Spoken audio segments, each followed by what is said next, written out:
राज्यातील कृषी सेवा केंद्र चालक बेमुदत संपावर गेलेत।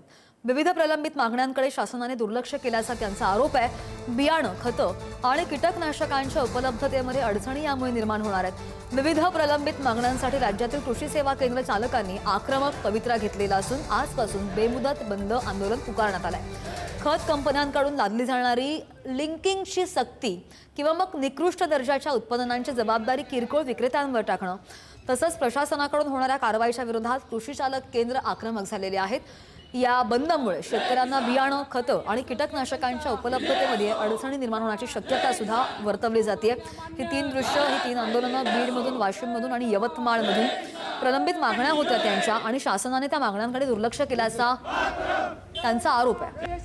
त्याच पार्श्वभूमीवर बीडमधून ही या कृषी सेवा केंद्र चालकांची जोरदार घोषणाबाजी, त्यानंतर वाशिममध्ये सुद्धा दुकानं काही बंद पाहायला मिळत आहेत आणि यवतमाळमध्ये सुद्धा हे आंदोलन सुरू आहे।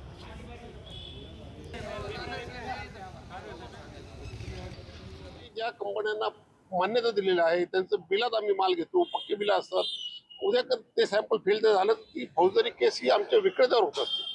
त्यात आमचा काही रोल नसतो। सीलपॅक बेड आणतो, सीलपॅक विकतो, तर त्यामध्ये आम्हाला साक्षर करावं अशी मागणी आम्ही कृषी खात्याकडे केलेली आहे। आणि आता नवीन प्रस्तावित जो सीडॅक काढत आहे शासन, त्याच्यामध्ये मोक्कासारख्या तरतुदी ह्या विक्रेत्यावर लादण्यात आलेल्या आहे। आम्ही काय गुंड आहो का, आम्ही काय लँड माफिया आहो का, आमच्यावर तुम्ही मोक्का लावताय, अशा विविध मागण्यासाठी आम्ही हा पूर्ण महाराष्ट्रामध्ये संप पुकारलेला आहे। मी येवला तालुक्यातील एक आडगाव मधील शेतकरी दिलीप नामदेव पवार।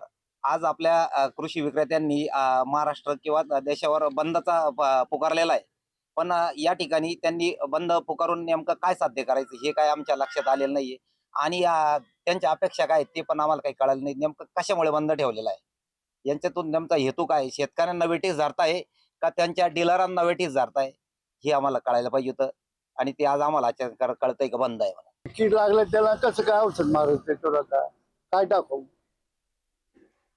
आणि कोथिंबीर टाकायची, ते कोथिंबीरचे बियाणं सगळे बंद आहे म्हणे, बेमुदत काय कधी होणार ते माहिती नाही।